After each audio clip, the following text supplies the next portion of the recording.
I was really good at that. But then when I started boxing and kickboxing, I was like, this is like that piece that's missing in Taekwondo without the face punching. It nullifies so much of what Taekwondo is good at. Yeah. But then when I learned that stuff, I realized like, oh, but I have a massive advantage with my legs because they have to close the distance with me and I can do things they can't do. Like regular kickboxers, I was amazed at how many of them were just kind of boxers who learned a few shitty kicks and they would stand on the outside and they would take a step forward and I'd just blast them and they just had no idea what to do, like a really hard kicker.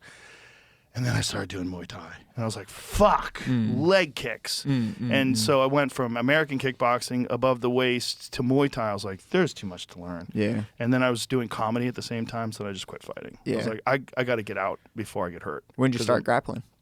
When I was 30. Cool. Yeah, I started grappling right at, I guess I was 29. It was right after the first UFC. Did you like wrestle at all or anything? Yeah, I wrestled in high school, but only 1 year.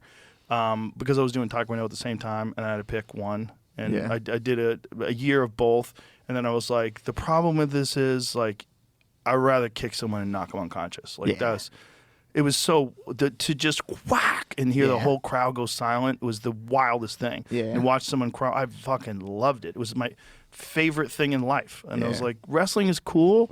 Like, it's good to know. It's good to be able to pin people, but there was no UFC back then. So it's like everything you were doing was just like you had to find a thing and get really good at it.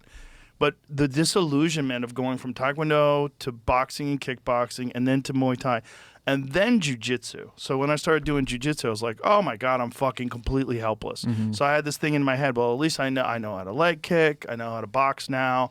I know how to fight. Oh my God, I'm tapping out constantly. Yeah. And so then I was like, fuck, I got to learn how to do jiu-jitsu. Yeah. But it was this thing where, you know, I feel real fortunate to have grown up in a time where no one knew what was the best style and then see the UFC emerge in 93 and then watch this incredible transformation of martial arts where martial arts advances more in 10, 20 years than it had in the last 30,000 years. It was incredible to watch. Yeah. Yeah, I'm glad that they did it, man, because that's such a cool question is whose martial arts is the best martial arts? No one knew, man. It was all, and we were all delusional. I was so delusional. Like, I remember I used to do Taekwondo with a friend of mine. We were kickboxing at the time, and we were doing it at this gym where these judo guys were. And I was like, look at these idiots, this stupid judo. That's useless. Yeah. Meanwhile, I had no idea. If those guys got a hold of me, I was fucking helpless. Yeah, because judo guys will slam you on your head. Dude, rolling with judo guys. Like, I remember I rolled with Caro Parisian once. I was like, he's like a chimpanzee. Like, it was so strong. Like, it didn't make any sense. Like, we were roughly the same size. And he was just ragdolling me around. I was like, there's something to throwing bodies all the time. You know, you're taking, if you're a 180-pound guy, you're throwing a 180-pound person over and over and over again. And your whole core is just fucking primed for that. Boom! Yeah. And their balance and their ability to adjust your weight and use it against you. Watching it in the Olympics is awesome. Because they'll like spear their own heads. Oh, yeah. That's crazy. That is crazy. I like watching that shit. That's like, I'm like, some oh my fucked God. up necks, too. Yeah. Oh, you'd have to, dude. Yeah. Like the way that they land on, they'd have so to. many of those guys, like you see them later in their career, they got like one small arm because their fucking nerves are all shut off in their neck and then fused discs, and they're just like, I did a good job, I had a fucking great career. Like, you can't even walk, man. It's nuts. Every Taekwondo guy I know has like one super strong oblique, and they're like shaped like this. And well, you got to learn how to kick from both sides. Yeah. That's so important. That's one thing that I really admire about your style, because I think that there's going to be a time where that is just ubiquitous, where everybody switches, because there's so many guys that are just like, oh, he's a southpaw, oh, he fights orthodox. Like, man, that's just leaving too much to predictability. Yeah, I think about striking like a Dance Dance Revolution game where because you're making all the reads with your eyes. It's like left arm's coming at me, move. Like right leg, whatever. It's not like grappling. Where grappling, we get to interact with each other and feel each other and move each other that way. And I can pretty much sometimes do it with my eyes closed. Right. Striking is done mostly with our eyes, so we have to do like these Dance Dance Revolution-y, like, okay, react to everything that we're seeing.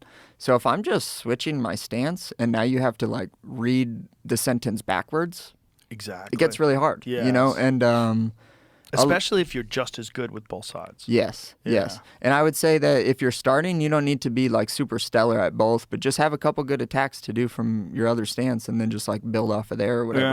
Yeah. I started switching stances, one, because I really liked watching Nonito Donaire, who wouldn't like fully switch, but he would have like kind of steps like that where I was like, oh, cool.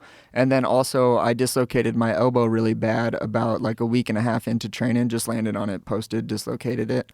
And so I could that was my left arm, so I could only use my right arm. So for like 6 months, I just went lefty and only used my right arm as like my lead hand, and that's how I got really good at it. Yeah, just forcing yourself to just constantly be in that position, because everybody wants to be in the position where they're the most strong, especially if you're trying to be competitive in sparring, right? That's why it's what's so important about, like, the Gracies always talk about keeping things playful.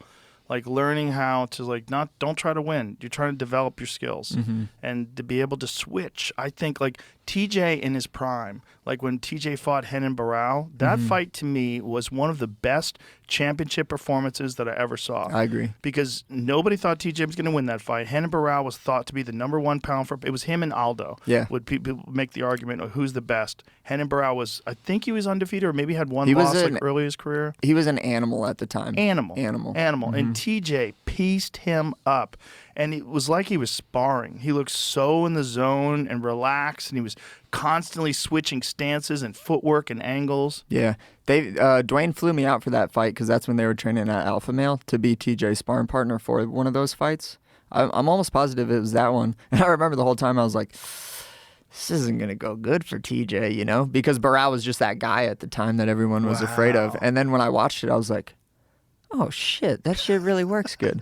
I used to train in the Netherlands a little bit too with Andy Sauer and those guys. Oh really? Yeah, so that was really cool. But it's like traditional, like you stand in one stance, like this is how we do shit here, you know? Yeah. And I was like switching stances. I was probably like the gay guy at the gym a little bit, you know, like being kind of flamboyant and like show offy. And so I remember going with some of Sauer's good guys and just good guys that we would spar with. And I wouldn't really get hit that much. And I was like, oh shit, this like actually works. Like this is